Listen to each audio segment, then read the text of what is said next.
स्नान किए। इसके बाद जब वहां से विदा होने लग जाते हैं,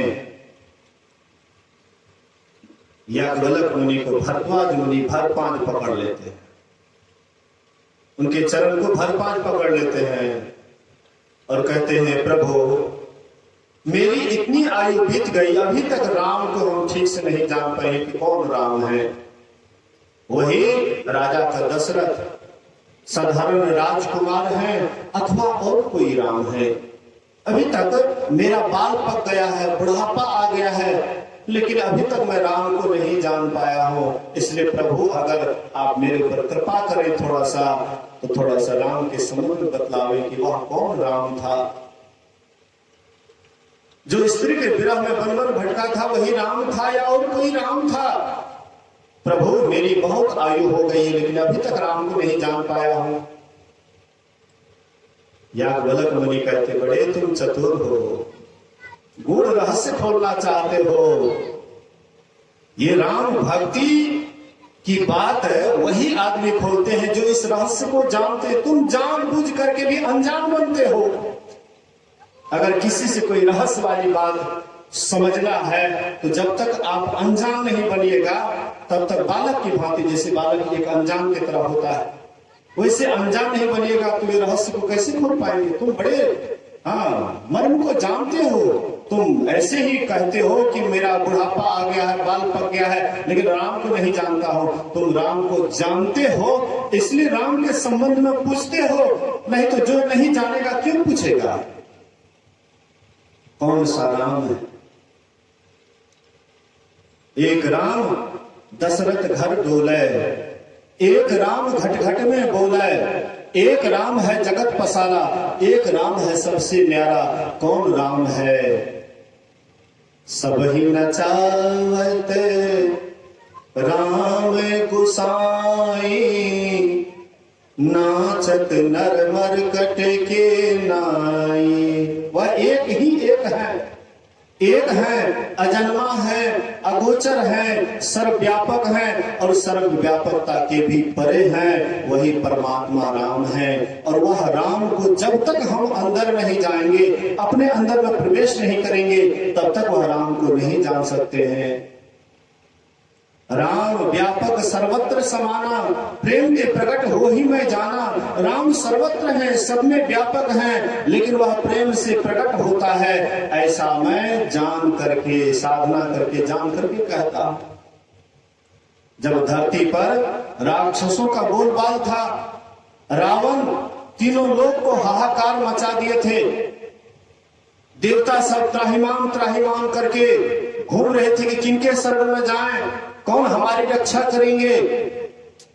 तो घूमते घूमते अंत में शिव जी भी उसी सभा में बैठे हुए थे। शिव जी कहते हैं, हरि व्यापक सर्वत्र समाना, प्रेम प्रगट हो ही मैं जाना।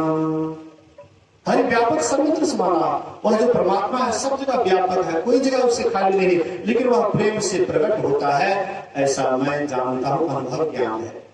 शिव जी स्वयं अनुभव ज्ञान प्राप्त किए हुए थे। हम आप भी अनुभव ज्ञान तब प्राप्त करेंगे जब तक साधना नहीं करेंगे। हम आप भी कर सकते हैं जब राम अभी भी हैं, पहले भी राम थे, अभी भी राम हैं, बाद में भी राम रहेंगे। राम से कभी भी यह संसार खाली नहीं है। राम किसको कहते? जो सब में रमन करता है, सब में घुसा हुआ है, कोई जगह जिससे खाली नहीं है, वही उसी को तो राम कहते हैं।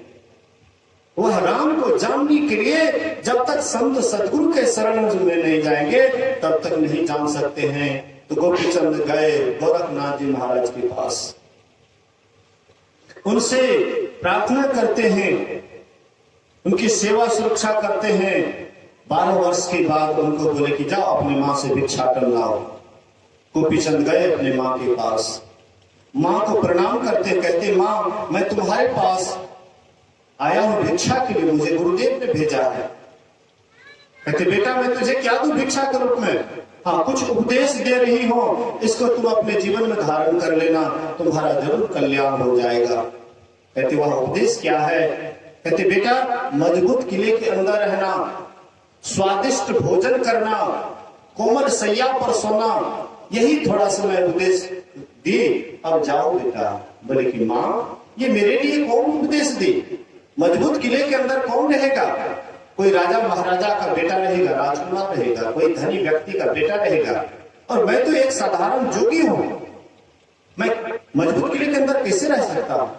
स्वादिष्ट भोजन मुझे कैसे नसीब हो सकता है? कोई राजा महाराजा का बेटा स्वादिष्ट भोजन कर सकता है, कोमल सैया कोई राजा महाराजा का बेटा सोफा से पलंग पर सोएगा, मैं तो जोगी ठहरा। तो बेटा तुमने समझाना, मजबूत किला का मतलब है कि जहां पर बराबर सत्संग होता है, साधु महात्मा का आगमन होता है, संत महात्मा का आगमन होता है, ईश्वर की चर्चा होती है, परमात्मा की चर्चा होती है। परमात्मा क्या है, ईश्वर क्या है, इनके संबंध में जहां ज्ञान होता है, उसी का नाम तो मजबूत किला है। बेटा जिसको तुम मजबूत किला कह रहे हो राजा महाराजा का, अरे वे राजा महाराजा का किला वह तो बिल्कुल ही नालायक किला है। वहां पर किसका वासा होता है? कामी का वासा होता है, क्रोधी का वासा होता है, लोभी का वासा होता है, लालची का वासा होता है।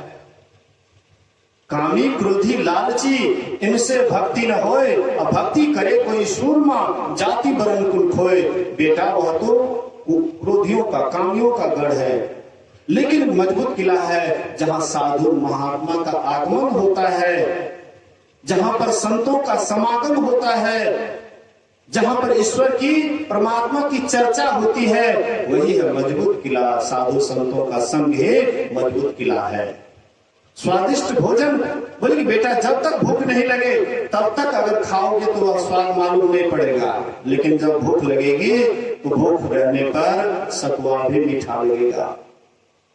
मड़वा का रोटी भी खाओगे तो भी बढ़िया लगेगा। आजकल मड़वा का रोटी तो बस कभी कभार किसी को नसीब से मिलता है, कभी कभार मड़वा रोटी, नहीं तो कुछ वर्ष पहले मड़वा रोटी लोग खूब खाते थे। भूख रहने पर जो भी खाओगे बड़ा स्वादिष्ट मालूम पड़ेगा। इसलिए बेटा भूख लगने पर भोजन करना। कोमल सैया जब तक नींद नहीं आए तब तक सोना नहीं, नींद आने पर जहां भी सोओगे वह तुम्हें बड़ा ही आनंददायक बुझाएगा। नींद न माने टूटी खाट, नींद नहीं देखेगी कैसा बिछावन है। इसलिए बेटा ये तीनों उपदेश को धारण कर लेना। भगवान बुद्ध जब अपना जन्मभूमि छोड़ करके आए, बिहार बोध गया, एक पीपल वृक्ष के पास साधना किए और बुद्धत्व को प्राप्त कर लिए। उसके बाद लौट करके गए अपना जन्मभूमि। जन्मभूमि जाने के बाद यशोधरा अपने पुत्र सुकुमार 7 वर्ष के राहुल से कहते हैं, बेटा तुम्हारे पिता 7 वर्षों के बाद आए हैं, इसलिए जाओ और अपने पिता से पैतृक संपत्ति में हिस्सा मांगो। राहुल जाता है, भगवान बुद्ध के चरणों में प्रणाम करता है और कहते, भंते आप मेरे पिता महाराज हैं? बोले कि हाँ। तो क्या अपने पैतृक संपत्ति में हमको हिस्सा नहीं दीजिएगा? आप अगर मेरे पिता हैं तो पैतृक संपत्ति में हिस्सा नहीं दीजिएगा, मैं आपका बेटा हूं। बोले कि अवश्य, लेकिन अगर तुम संसार की संपत्ति कहोगे तो वह मेरे पास नहीं है। राजपाट धन दौलत को सब छोड़ छाड़ करके मैं जोगी बन गया, साधु बन गया।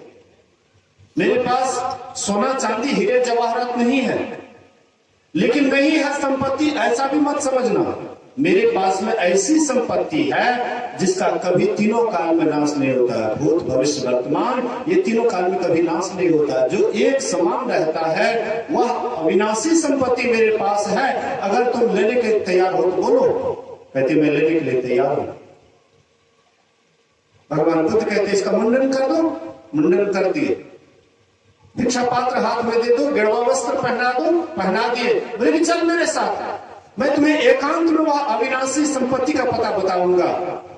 7 वर्ष का राहुल सुकुमार बालक चले गए भगवान बुद्ध के साथ और वन में रह करके जो चीज भगवान बुद्ध पाए वह राहुल भी उसको प्राप्त कर लेता है। परमात्मा को पा करके कृत हो गए। हम आप भी उसको पा सकते हैं। अगर परमात्मा को नहीं पा सकते तो संत महात्मा ऐसा उपदेश नहीं करते। हम आप भी उसको पा सकते हैं, हम आप भी उसको जान सकते हैं, लेकिन कहां जाने से जानेंगे? जब तक साधु संतों के चरण शरण में नहीं जाएंगे, जब तक सत्संग में नहीं जाएंगे, महापुरुष के साथ में नहीं जाएंगे, तब तक इसको आए तक नहीं जान पाए। हुआ नहीं, होता नहीं, वो होनहारा है नहीं। बिन दया संतन की में ही जानना इस राह को, हुआ नहीं, होता नहीं, वो होनहारा है नहीं। जब तक साधु संतों के चरण शरण में नहीं जाएंगे, तब तक हम आपका उद्धार नहीं है, कल्याण नहीं है। गुरु के शरण में जाना होगा, संतों के शरण में जाना होगा, तभी हम आपका उद्धार होगा, कल्याण होगा। आइए हम लोग भजन सुनते हैं, एक दो भजन होगा, उसके बाद आरती को चलेंगे।